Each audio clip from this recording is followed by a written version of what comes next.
Well, it was Charlotte who had the inside scoop on why everyone was dissing me. I found a note inside my locker at the end of the day. Meet me in room 301 right after school. Come by yourself, Charlotte. She was already inside the room when I walked in. Sup, I said. Hey, she said. She went over to the door, looked left and right, and then closed the door and locked it from the inside. Then she and turned to face me and started biting her nail as she talked. Look, I feel bad about what's going on, and I just wanted to tell you what I know. Promise you won't tell anyone I talk to you. Promise. So Julian had this huge holiday party over winter break. She said, I mean, huge. My sister's friend had her sweet 16 at the same place last year. There were like 200 people there, so I mean, it's a huge place. Yeah, and well, pretty much everybody in the whole grade was there. Not everybody, I joked. Right. Not everybody, though, but like even parents were there. Like my parents were there. Julie's mom is the vice president of the school board, right? So she knows a lot of people anyway. So basically, what happened at the party was that Julian went around telling everyone that you punched him because you had emotional problems. What?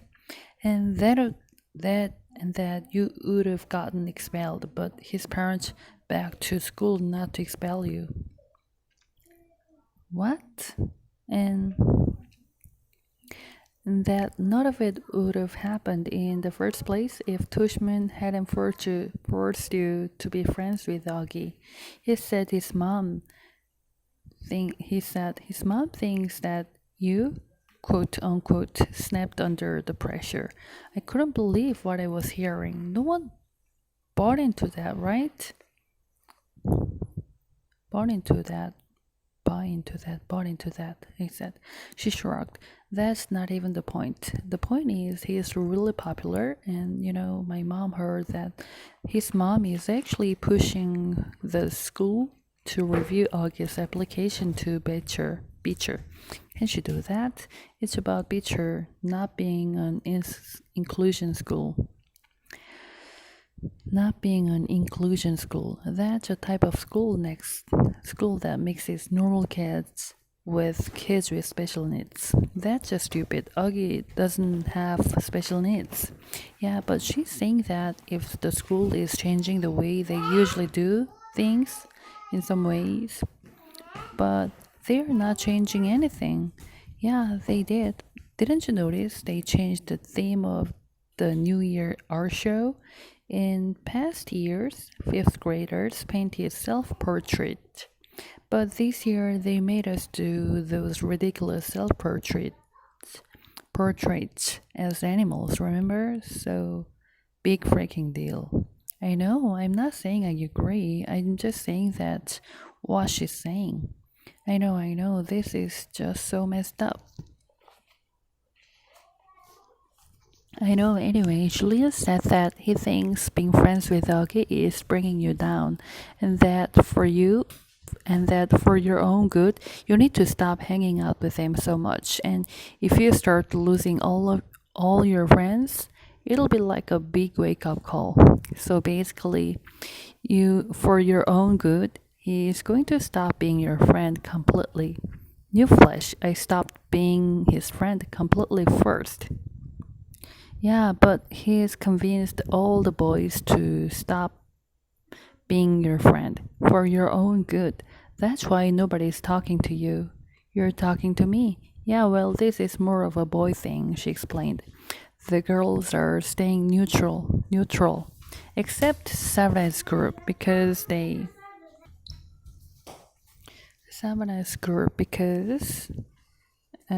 because they are going out with Julian's group, but to everybody else, this is really a boy war. I nodded. She tilted her head to one side and pouted like she felt sorry for me. Is it okay that I told you all this? She said, Yeah, of course. I don't care who talks to me or not. I lied. This is all just so dumb. She nodded.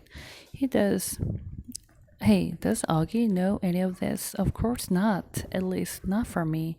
And Summer, I don't think so. Look, I better go. Just so you know, my mom thinks Julian's mom is a total idiot. She said she thinks people like her are more concerned about what their kids um she says she thinks people like her are more concerned about what their kids' class pictures look like than doing the right thing. You heard about the Photoshop, Photoshopping, right? Yeah, that was just sick. Totally, she answered, nodding. Anyway, I better go. I just wanted you to know. I just wanted you to know. I just wanted you to know what was up and stuff. Thanks, Charlotte. I'll let you know if I hear anything else, she said. Before she went out, she looked left and right outside the door to make sure no one saw her leaving. I guess even though she was neutral, she didn't want to be seen with me. Switching tables. The next day at lunch, stupid me, I sat down at a table with Tristan, Nino, and Pablo. I thought maybe they were safe because they weren't really considered popular, but they weren't out there playing D&D at recess. They either they were sort of in-betweeners. And at first, I thought I scored because they were basically too nice to not acknowledge my presence. When I walked over to the table, they all said, Hey, though I could tell they looked at each other, but then the same thing happened that happened yesterday. Our lunch table was cold. They got their food and then headed toward the new table on the other side of the cafeteria. Unfortunately, Mrs. G, who was the lunch teacher that day, saw what happened and chased after them. That's not allowed, boys. She scolded them loudly. This is not the kind of school you get right back to your table. Oh, great. Like that was going to help. Before they could be forced to sit back down at table, I got up with my tray and walked away really fast. I could hear G call my name, but I pretended not to hear and just kept walking to the other side of the cafeteria, behind the lunch counter. Sit with us, Jack. It was summer. She and August were sitting at their table, and they were both waving me over. Why I didn't sit with August the first day of school?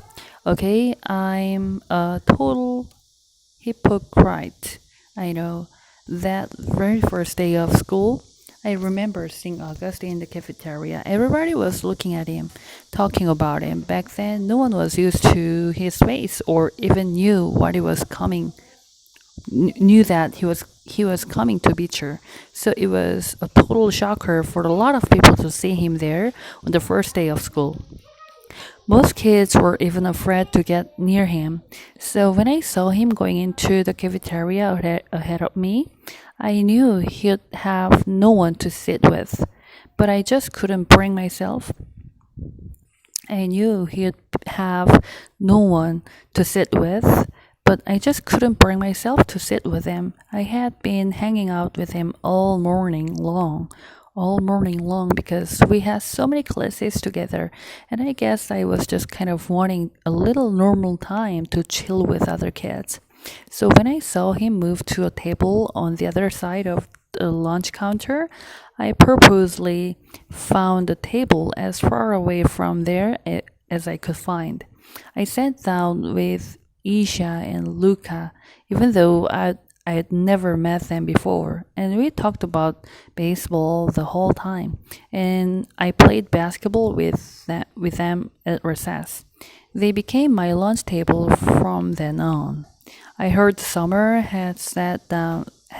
I heard Summer had sat down with August, which surprised me because I knew for a fact one of the kids that Tushman talked to talked to about being friends with Augie. So I knew she was doing it just to be nice, and that was pretty brave, I thought. So now here I was sitting with Summer and August, and they were being totally nice to me as always. I feel them I feel them in about everything Charlotte had told me, except for the whole big part about my having snapped under the pressure of being Augie's friend. Or the part about Julian's mom saying that Augie had special needs, or the part about the school board. I guess all I really told them about was how Julian had a holiday party and managed to turn the whole grade against me. It just feels so weird, I said, to not have people talking to you. To not have people talking to you, pretending you don't even exist. Augie started smiling. You think? He said sarcastically. Welcome to my world. Sides. So here are the official sides, said Summer at lunch the next day. She pulled out a folded pieces of loose leaf paper and opened it. It had three columns of names: Jack's side, Julian's side, neutral. Where did you get this? Said Augie, looking over my shoulder as I read the list. Charlotte made it. Summer answered quickly. She gave it to me last period. She said she thought you should know who was on your side, Jack. Jack, August, right, Max? Yeah, not many people, that's for sure, I said. Right is. And the two Maxes, great. The nerds are on my side. Don't be mean, said Summer. I think Charlotte likes you, by the way. Yeah, I know. Are you going to ask her out? Are you kidding? I can't. Now that everybody is acting like I have the plague. The second I said it, I realized I shouldn't have said it. There was this awkward moment of silence. I looked at Augie. It's okay, he said. I knew about that. Sorry, dude, I said. I didn't know they called it the plague, though, he said. I figured it was.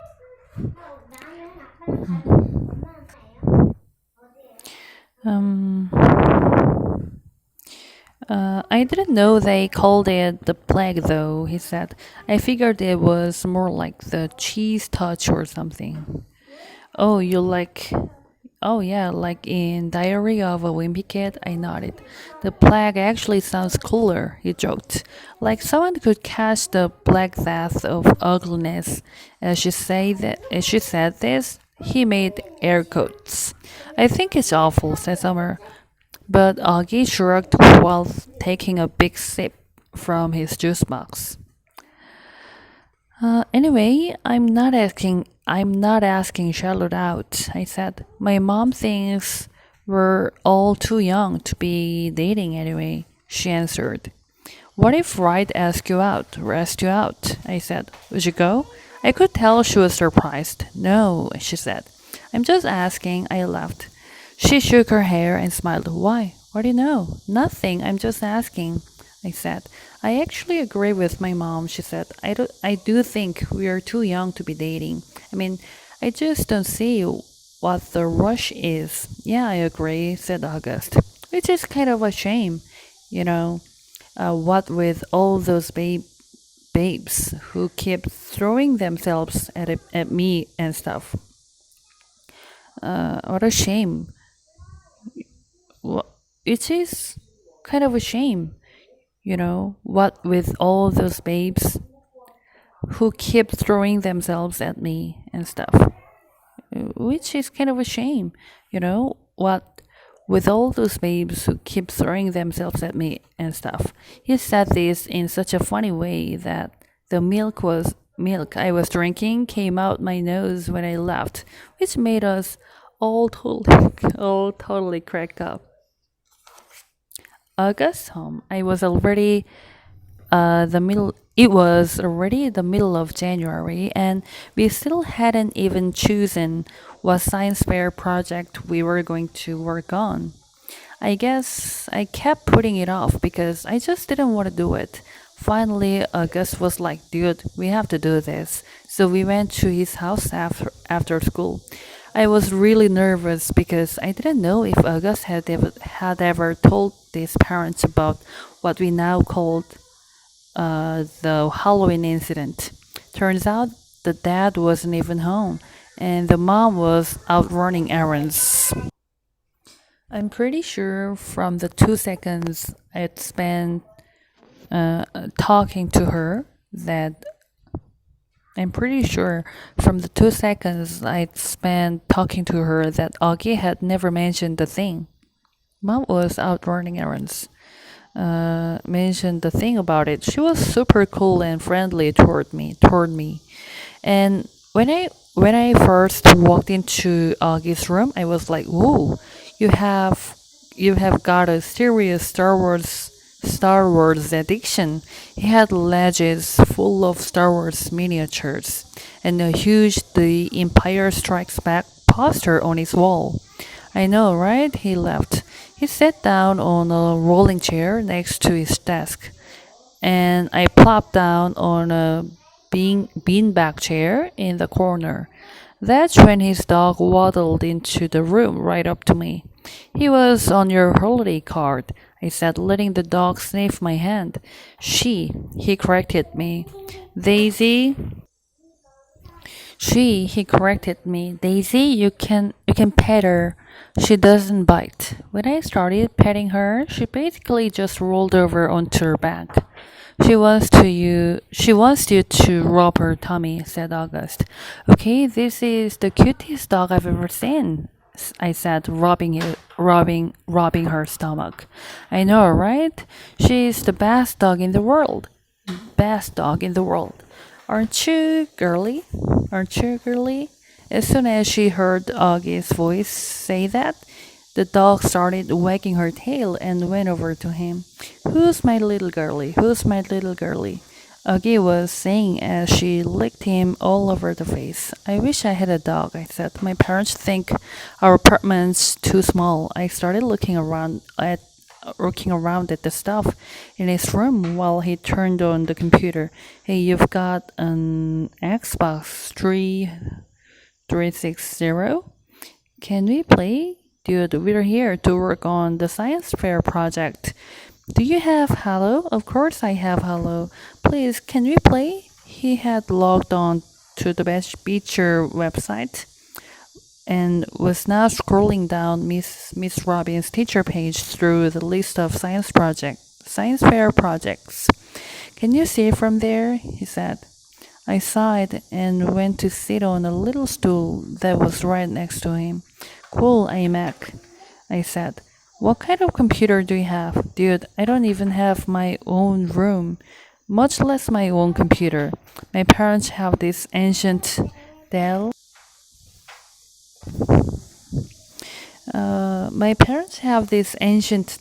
That's practically dead. Okay, how about this one? How about this one? He said, turning the screen in my direction so I would look.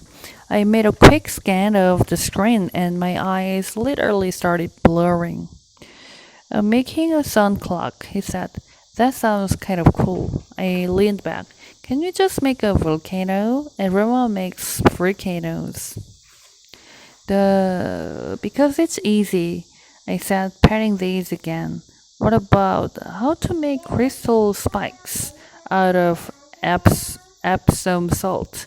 Sounds boring, I answered. So why'd you call her Daisy? He didn't look up from the screen. My sister named her. I wanted to call her Darth. Actually, technically speaking, her full name is Darth Daisy, but we never really call her that. Darth Daisy, that's funny. Hi, Darth Daisy, I said to the dog, who rolled onto her back again for me to rub her tummy. Okay, this one is the one, said August, pointing to a picture on the screen of a bunch of potatoes with wires poking out of them. How to build an organic battery made of potatoes. Now that's cool. It says here you could power a lamp with it. We could call it the spot lamp or something. What do you think? Dude, that sounds way too hard. I suck at science. Shut up, you do not. Yes, I do. I got a 54 on my last test. I suck at science. No, you don't. And that was only because we were still fighting and I wasn't helping you. I can help you now. This is a good project, Jack. We've got to do it. Fine, whatever, I shrugged. Just then, there was a knock on the door. A teenage girl with long dark wavy hair poked her head inside the door. She wasn't expecting to see me. Oh, hey, she said to both of us. Hey, Via, said August, looking back at the computer screen. Via, this is Jack. Jack, that's Via. Hey, I said, nodding hello. Hey, she said, looking at me carefully. I knew the second Augie said my name that he had told her about the stuff what I had about him.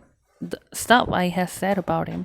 I could tell from the way she looked at me. In fact, the way she looked at me made me think she remembered me from that day at Colville on Amesfort Avenue all those years ago.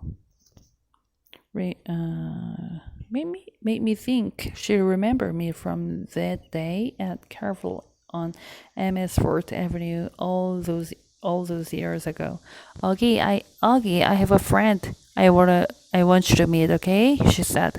He's coming over in a few minutes. Is he your new boyfriend? Augie teased. Via kicked the bottom of his chair. Just be nice, she said, and left the room. Dude, your sister's hot, I said. I know. She hates me, right? You told her about the Halloween incident? Yeah. She hates me, or yeah. You told her about Halloween? She hates me?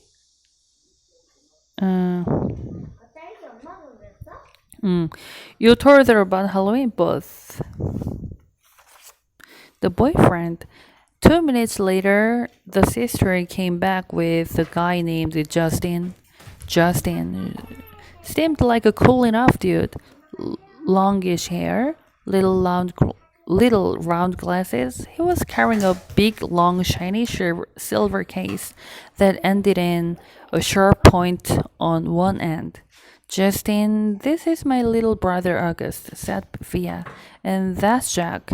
Hey guys, said Justin, shaking our hands.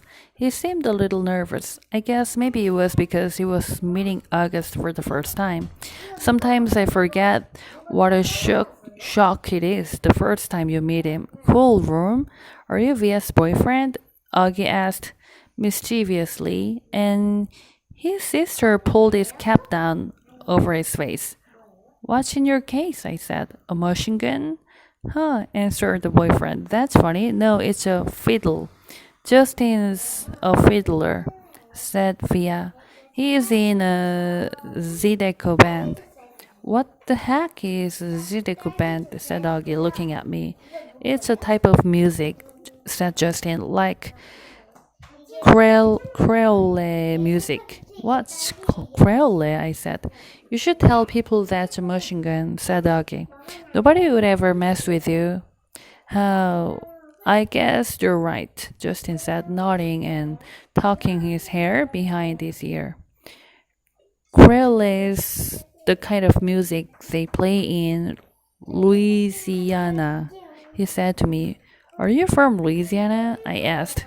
No, he answered, pushing up his glasses. I'm from Brooklyn. I don't know why this made me want to laugh. Come on, Justin, said Via, pulling him by the hand. Let's go hang out. Let's go hang out in my room. Okay, see you guys later. Bye. As soon as they left the room, Augie looked at me smiling. I am from Brooklyn, I said, and we both started laughing hysterically. Justin. Sometimes I think my head is so big because it is so full of dreams.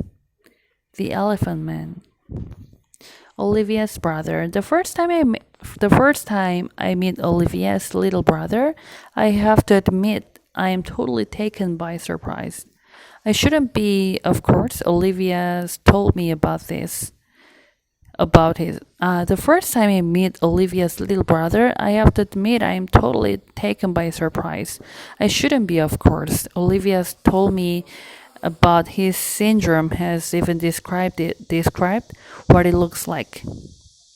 About his syndrome has been told me about his syndrome has been has been has even described what he looks like. But she's also talked about all his surgeries over the years, so I guess I assumed he would be more normal looking by now. Like when a kid is born with a cleft lip and has plastic surgery to fix it, sometimes you can't even tell except for the little scar above the lip. I guess I thought her brother would have some scars here and there, but not this. I definitely wasn't expecting to see this little kid in a baseball cap who's sitting in front of me right now. Actually, there are two kids sitting in front of me. One is totally normal looking kid with curly blonde hair named Jack. The other is Augie. I like to think I'm able to hide my surprise. I hope I do. Surprise is one of those emotions that can be hard to fake though. Whether you're trying to look surprised when you're not, or trying not to look surprised when you are. I shake his hand. I shake the other kid's hand. I don't want to focus on his face. Cool room, I said. I say. Are you Via's boyfriend? He says. I think he's smiling. Olivia pushes down his baseball cap. Is that a machine gun? The blonde kid asks. Like I haven't heard that one before. And we talk about Zydeco for a bit. And then Via's taking my hand and leading me out of the room. As soon as we close the door behind us, we hear them laughing. I'm from Brooklyn, one of them sings. Olivia rolls her eyes as she smiles. Let's go hang out in my room, she says. We've been dating for 2 months now. I knew from the moment I saw her, the minute she sat down at our table in the cafeteria, that I liked her. I couldn't keep my eyes off her. I couldn't keep my eyes off of her. Really beautiful, with Olivia's skin and the bluest eyes I've ever seen in my life. At first, she acted like she only wanted to be friends. Gives. I think she kind of gives off that vibe without even meaning to. Stay back. Don't even bother. She doesn't flirt like some other girls do. She looks you right in she looks you right in the eye when she talks to you, like she's staring you.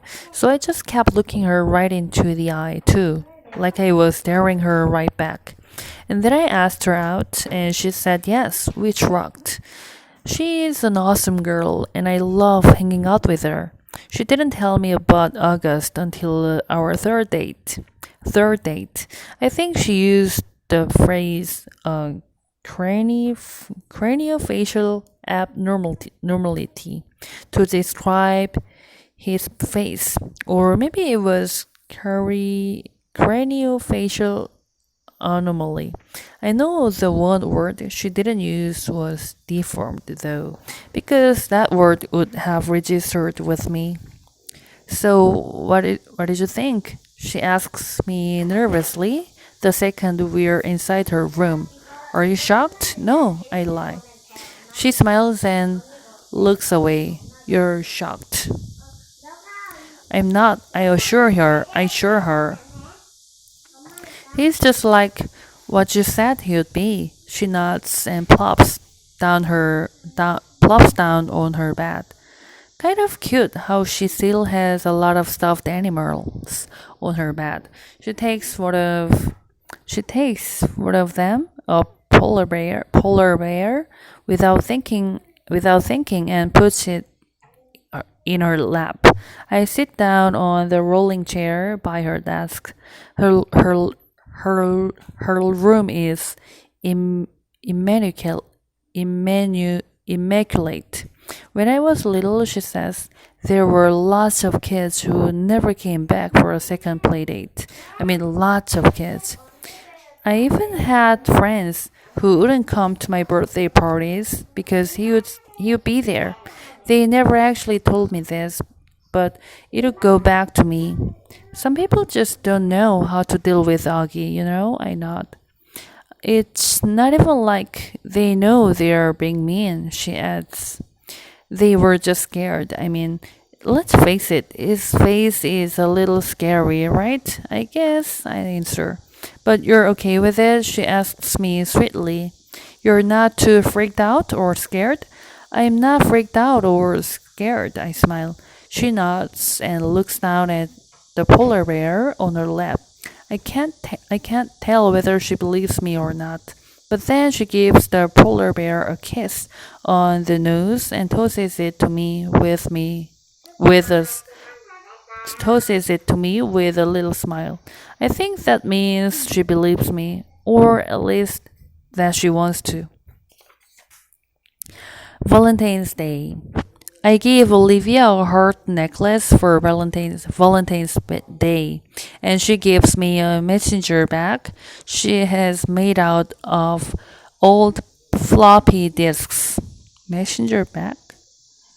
Very cool how she makes things like that. Earrings out of pieces of circuit boards, dresses out of T-shirts, bags out of old jeans. She's so creative. I tell her she should be an artist someday, but she wants to be a scientist, a geneticist. Of all things, she wants to find cures for people like her brother, I guess. We make plans for me. We make plans for me. We make plans for me to finally meet her parents. A Mexican restaurant on MS Fort Avenue near her house on Saturday night. All day long, I'm nervous about it. And when I get nervous,